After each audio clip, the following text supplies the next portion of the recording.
Hello student, मी श्रद्धा बागुल तुमचं Maharashtra media चॅनलवर स्वागत करते। आज आपण इयत्ता 7वीचे इतिहास व नागरिकशास्त्र हा विषय बघणार आहोत। पण सुरू करण्याआधी अजूनही तुम्ही महाराष्ट्र मीडिया चॅनलला सबस्क्राइब केलं नसेल तर नक्की करा आणि सगळ्यात पहिले व्हिडिओची नोटिफिकेशन मिळवा। महाराष्ट्र मीडिया चॅनलवर तुम्हाला 1ली ते 12वी पर्यंतच्या सगळ्या विषयांचे व्हिडिओ अवेलेबल होतील, तर नक्की बघा। तर विद्यार्थी मित्रांनो, आपण मागील व्हिडिओमध्ये धार्मिक समन्वय हा धडा अभ्यासला होता। आजच्या व्हिडिओमध्ये आपल्याला शिवपूर्वकालीन महाराष्ट्र अभ्यासायचे आहे, तर आपण सुरू करूया। तर आपण आज अभ्यासणार आहोत शिवपूर्वकालीन महाराष्ट्र। तर सुरू करू आपण। 17व्या शतकाच्या सुरुवातीस महाराष्ट्रातील बहुतांश प्रदेश अहमदनगरचा निजामशाह आणि विजापूरचा आदिलशाह यांच्या ताब्यात होता। मुघलांचा खानदेशामध्ये शिरकाव झालेला होता। दक्षिणेमध्ये आपला सत्ता विस्तार घडवून आणणे हे त्यांचे उद्दिष्ट होते। कोकणच्या किनारपट्ट्यावर आफ्रिकेतून आलेल्या सिद्धी लोकांच्या वस्त्या होत्या। याच काळात युरोपातून आलेल्या पोर्तुगीज, इंग्रज, फ्रेंच व डच इत्यादी सत्तांमधील सागरी स्पर्धा आणि संघर्ष तीव्र होत होता।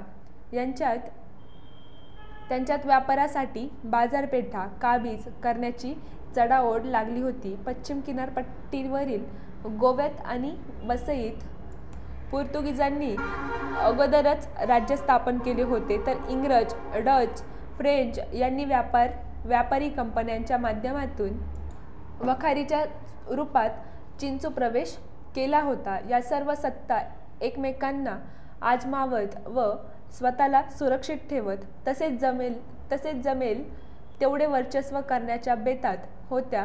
त्या संघर्षामुळे महाराष्ट्रात अस्थिरता व असुरक्षितता निर्माण झाली होती। युरोपातील या वेगवेगळ्या लोकांना त्यांच्या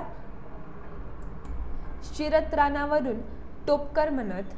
या पाठात सुरुवातीलाच आपल्याला काय सांगितले आहे की 17व्या शतकाच्या सुरुवातीस महाराष्ट्रातील बहुतांश प्रदेश अहमदनगरचा निजामशाह आणि विजापूरचा आदिलशाह यांच्या ताब्यात होता। मुघलांचा खानदेशामध्ये शिरकाव झालेला होता। दक्षिणमध्ये आपला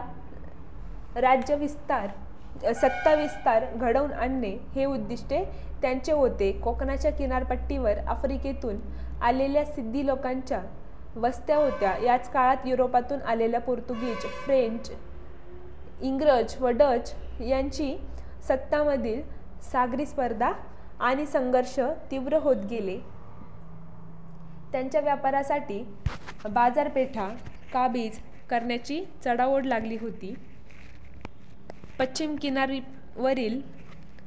किनारपट्टीवरील गोव्यात आणि वसईत पोर्तुगीजांनी अगोदरच राज्य स्थापन केले होते, तर इंग्रज, डच, फ्रेंच यांनी व्यापार कंपन्यांच्या माध्यमातून वखारींच्या रूपात चीनचा प्रवेश घेतला होता।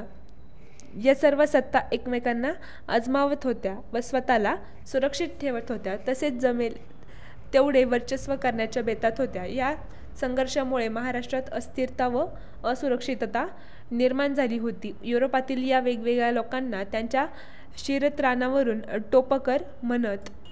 शिवपूर्व काळातील लोकवस्ती, प्रजा आणि राज्यकर्ते यांच्यामार्फत दुवा म्हणून कार्य करणारे अधिकारी, बाजारपेठ, कारागीर वगैरेंचे स्वरूप समजण्यासाठी गाव, कसब आणि परगणा या भौगोलिक स्थानांची ओळख होणे आवश्यक आहे।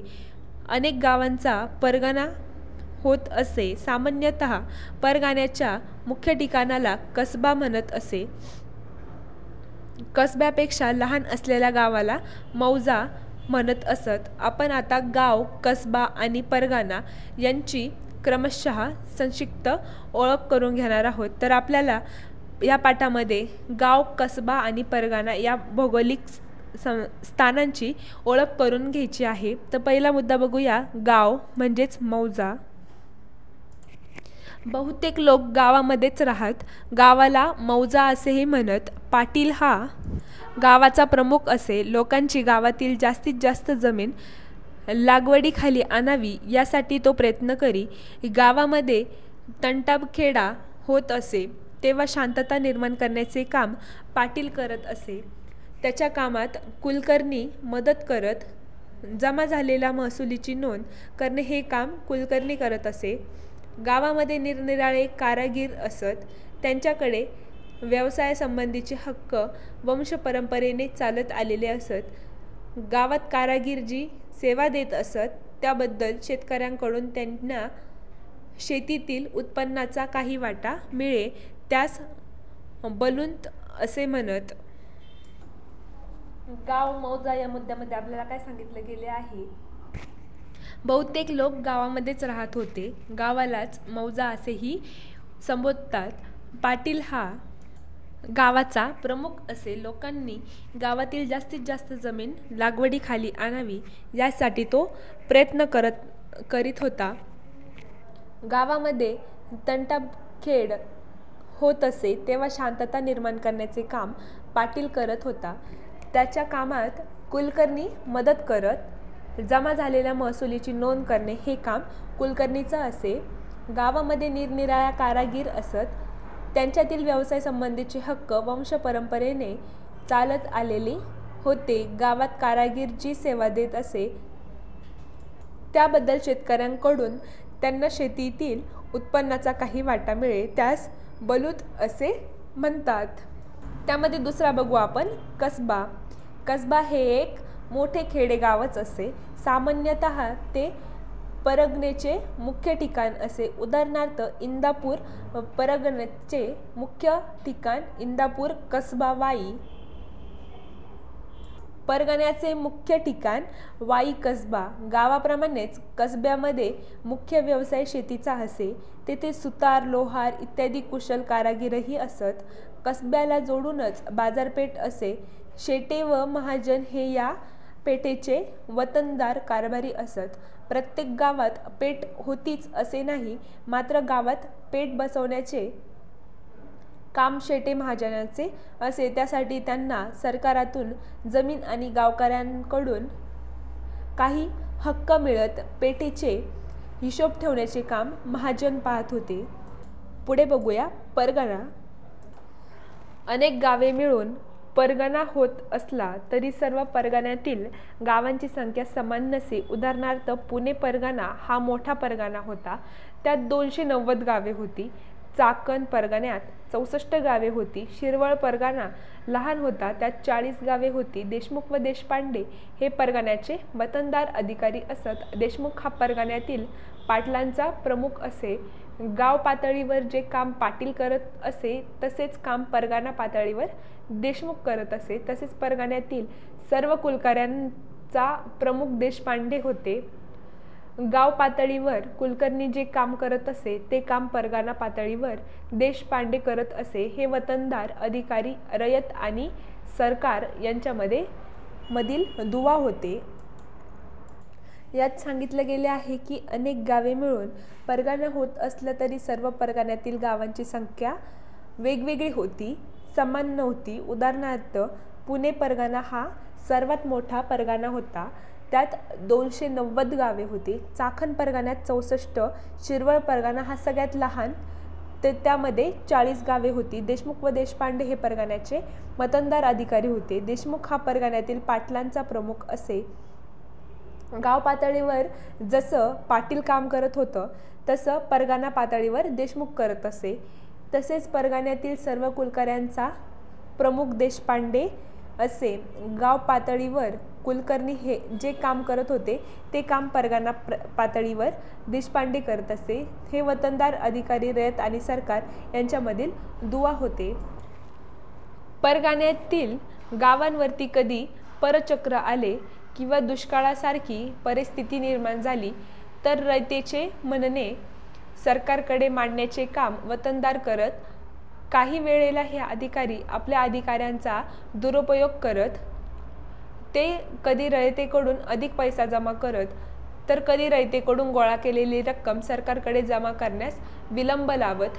अशा वेळी प्रजा त्रासली जात असे. परगण्यातील गावांवरती कधी परचक्र आले किंवा दुष्काळासारखी परिस्थिती निर्माण झाली तर रयतेचे म्हणणे सरकारकडे मांडण्याचे काम वतनदार करत. काही वेळेला हे अधिकार आपल्या अधिकारांचा दुरुपयोग करत असे। ते कधी रयतेकडून अधिक पैसा जमा करायचे तर कधी रयतेकडून गोळा केलेली जी रक्कम होती ती सरकारकडे जमा करण्यास उशीर करायचे। अशा वेळी प्रजा त्रासली जात होती। पुढे बघायचं आपल्याला दुष्काळाचे संकट। शेती ही पावसाच्या पाण्यावर अवलंबून असे। पाऊस पडला नाही तर शेतात पीक येत नसे। मग अन्नधान्याचे भाव वाढत, लोकांना अन्नधान्य मिळणे मुश्किल होई। जनावरांना चारा मिळत नसे। पाण्याची तीव्र टंचाई निर्माण होई। लोकांना गावात राहणे कठीण होई। लोक गाव सोडत, लोकांवर पारागंदा होण्याची वेळ येई। दुष्काळ हे रयतेला सर्वात मोठे संकट वाटे। शेती ही तर पावसाच्याच पाण्यावर अवलंबून असे। पाऊस पडला नाही तर शेतात पीक येत नसे। मग अन्नधान्याचे भाव वाढत असे। लोकांना अन्नधान्य मिळणे अवघड होत असे। जनावरांना चारा मिळत नसे। पाण्याची तीव्र टंचाई निर्माण होई। लोकांना गावात राहणे अवघड होऊ लागले। लोक गाव सोडत, लोकांवर परागंदा होण्याची वेळ येई। दुष्काळ हे रयतेला सर्वात मोठे संकट वाटायचे। महाराष्ट्रामध्ये असाच एक मोठा दुष्काळ इसवी सन 1630 मध्ये पडला होता। या दुष्काळाने लोक हवालदिल झाले। धान्याची तीव्र टंचाई निर्माण झाली। भाकरीच्या तुकड्यासाठी लोक स्वतःला विकून घेण्यास तयार होते, पण विकत घेणाराच कोणी नव्हता असे वर्णन वाचायला मिळते। कुटुंबे उद्ध्वस्त झाली, गुरेढोरे मेली, शेती व्यवसाय खचला, उद्योगधंदे संपुष्टात आले, आर्थिक व्यवहार खुंटले, लोक देशोधडीला लागले। अशा उद्ध्वस्त झालेल्या लोकजीवनाची घडी बसवणे हे एक मोठे आव्हान होते। इथे आपल्याला सांगितले की इसवी सन 1630 मध्ये महाराष्ट्रामध्ये एकच मोठा दुष्काळ पडला होता। या दुष्काळाने लोक हवालदिल झाले होते। धान्याची तीव्र टंचाई निर्माण झाली होती। लोकांना धान्य उपलब्ध होत नव्हते। भाकरीच्या तुकड्यासाठी लोक स्वतःलाच विकायला तयार झाले होते, पण विकत घेणारच कोणी नव्हता असे वर्णन वाचायला आपल्याला बहुधा मिळते। कुटुंबे उद्ध्वस्त झाली होती, गुरेढोरे मेली होती, शेती व्यवसाय खचला होता, उद्योगधंदे संपुष्टात आली होती, संपण्यात आली होती, आर्थिक व्यवहार खुंटले होते, लोक देशोधडीला लागले होते। अशा उद्ध्वस्त झालेल्या लोकजीवनाची घडी बसवणे हे एक मोठे आव्हान मानले जात होते। वारकरी पंथांचे कार्य। अंधश्रद्धा व कर्मकांड यांचा समाजावर जबरदस्त पगडा होता। लोक दैववादाच्या आहारी गेले होते। त्यांची प्रयत्नशीलता थंडावली होती। रयतेची स्थिती फारच हलाखीची होती। अशा परिस्थितीत समाजात चैतन्य निर्माण करण्याचे प्रयत्न महाराष्ट्रातील वारकरी पंथांनी केले होते।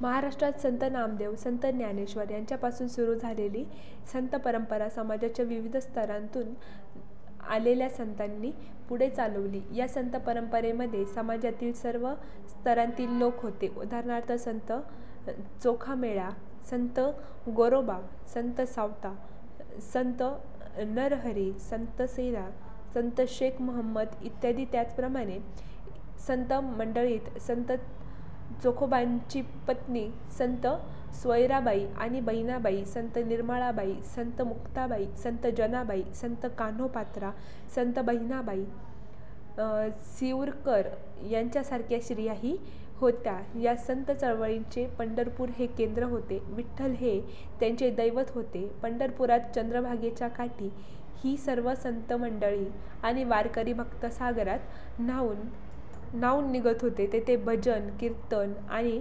सहभोजन या माध्यमातून समतेचा प्रसार होई। त्यामध्ये आपण संत नामदेव यांच्याबद्दल माहिती बघणार आहोत। हे वारकरी संप्रदायातील एक श्रेष्ठ संत होते। ते कुशल संकटक होते। ते उत्तम कीर्तनकारही होते। कीर्तनाच्या माध्यमातून त्यांनी सर्व जाती जमातींमधील स्त्री पुरुषांना एकत्र करून त्यांच्यात समतेची भावना जागवली। नाचू कीर्तनाचे रंगी, ज्ञानदीप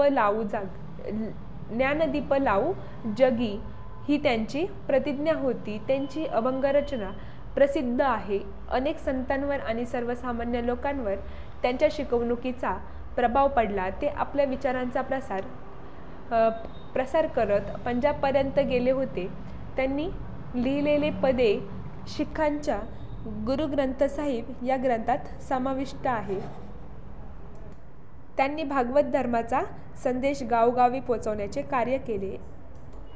त्यांनी पंढरपूर येथे विठ्ठलाच्या महाद्वारासमोर संत चोखामेळा यांची समाधी बांधली. हे त्यांचे कार्य अविस्मरणीय आहे. संत नामदेव याबद्दल आपल्याला काय सांगितले आहे? हे वारकरी संप्रदायातील एक श्रेष्ठ संत मानले जात होते. ते कुशल संघटक होते. ते उत्तम कीर्तनकार देखील होते. कीर्तनाच्या माध्यमातून त्यांनी सर्व जाती जमातींमधील स्त्री पुरुषांना एकत्र करून त्यांच्यात समतेची भावना जागवली होती.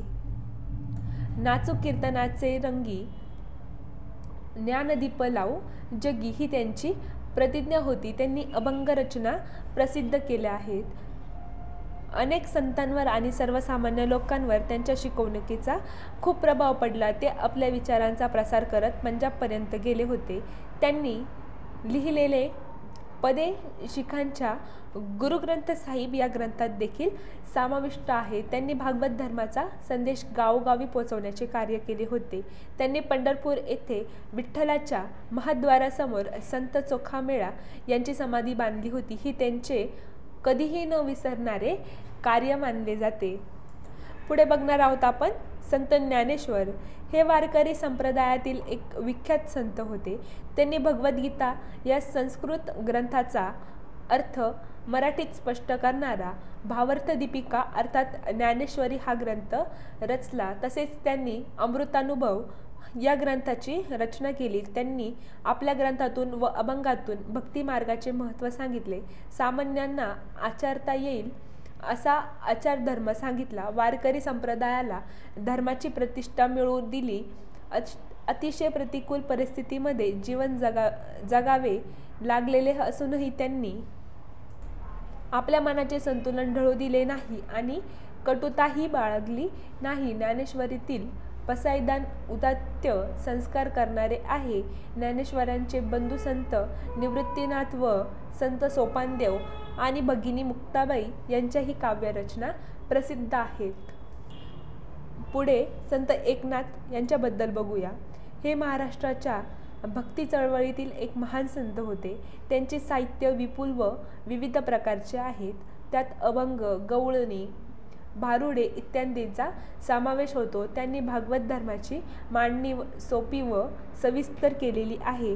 भावार्थ रामायणात रामकथेच्या निमित्ताने लोकजीवनाचे चित्र रेखाटले आहे. त्यांनी भागवत या संस्कृतीत ग्रंथाच्या भक्तिविषयक भागाचा अर्थ मराठीत विशद केला आहे. त्यांच्या अभंगात जिव्हाळा आहे. परमार्थ प्राप्तीसाठी प्रपंच सोडण्याची आवश्यकता नाही हे त्यांनी स्वतःच्या आचरणाने दाखवून दिले. ते खऱ्या अर्थाने लोकशिक्षक होते. आपली मराठी भाषा कोणत्याही भाषेपेक्षा कमी नाही असे ते मानत. संस्कृत वाणी देवे केली तरी प्राकृत काय चोरापासून झाली असे त्यांनी संस्कृत पंडितांना ठणकावून विचारले. त्यांनी इतर धर्माचा तिरस्कार करणाऱ्यांवर कडक टीका केलेली आहे. पुढे बघूया संत तुकाराम. हे पुण्याजवळील देहू गावचे. त्यांची अभंगरचना प्रसिद्ध, प्रसन्न आणि प्रासादिक आहे. त्यांच्या अभंगांना श्रेष्ठ कवितेची उंची लाभली आहे. संत तुकारामांची गाथा ही मराठी भाषेचा अमोल ठेवा आहे.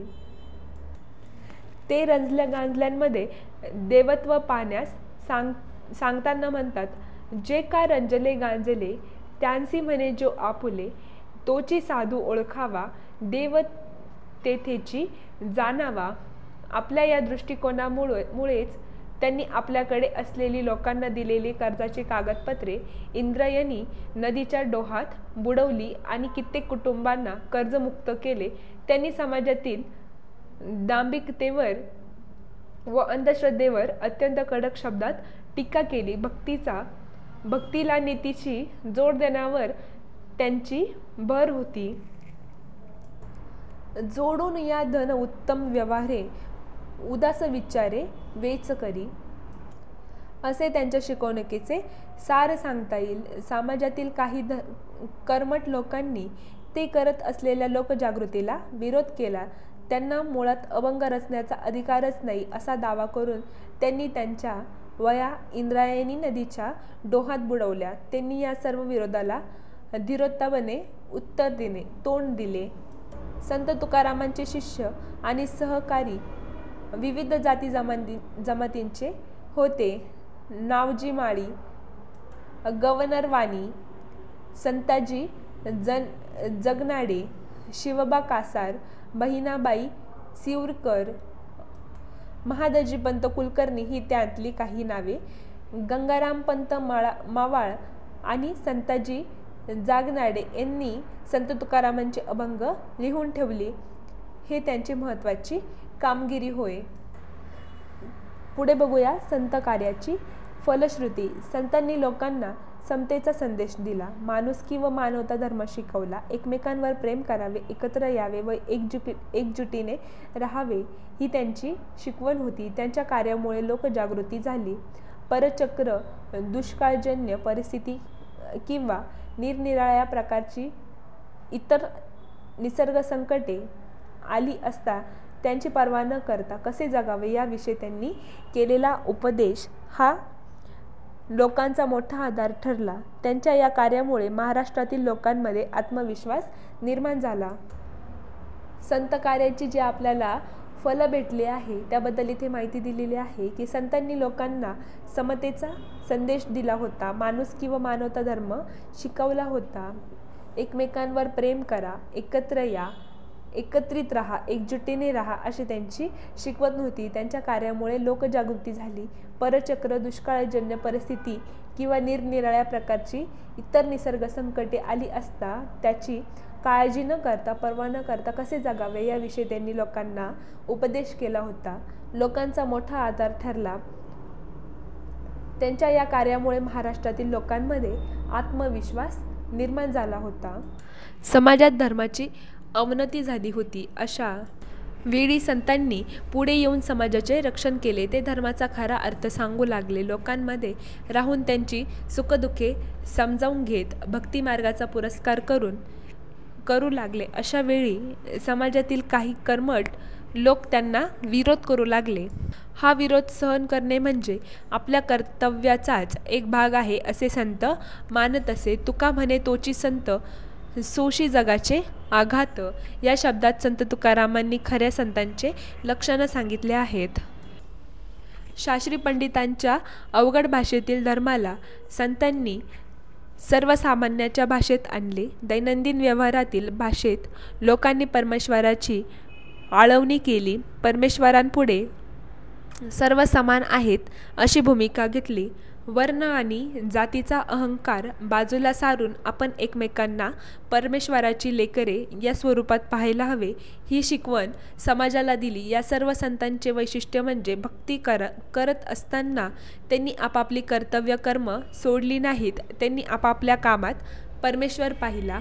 कांदा मुळा भाजी अवघी विठाई माझी असे संत सावता महाराज म्हणाले. त्यांचे हे विधान शेतीच्या कामासंदर्भात असले तरी ते संतांच्या दैनंदिन जीवनातल्या अनेक अन्य प्रकारच्या कामांनाही लागू आहेत. संत आपापले व्यवसाय सांभाळून भक्ती, उपदेश, कवित्व करत राहिले. त्यांनी समाजाच्या नैतिक जाणीवा विकसित केल्या. पुढे बघूया रामदास स्वामी यांच्याबद्दल आपल्याला माहिती बघायची आहे. रामदास स्वामी मराठवाड्यातील जाम गावाचे. त्यांनी बालोपासनाचे महत्त्व स्पष्ट केले. मराठा तितुका मेळवावा, महाराष्ट्र धर्म वाढवावा हा त्यांचा संदेश प्रसिद्ध आहे. त्यांनी दासबोध, करुणाष्टके, मनाचे श्लोक या साहित्यांच्या माध्यमातून जनतेला व्यावहारिक शिक्षणाचे धडे दिले. लोक चळवळीचे आणि संघटनेचे महत्त्व सांगितले. समर्थ संप्रदाय स्थापन केला. चाफळ हे या संप्रदायाचे केंद्र होते. रामाच्या आणि हनुमानाच्या उपासनेचा प्रसार केला. आपल्या विचारांच्या प्रसारार्थ त्यांनी भरपूर प्रवास केला. पारतंत्र्यातील स्वातंत्र्याच्या प्रेरणा.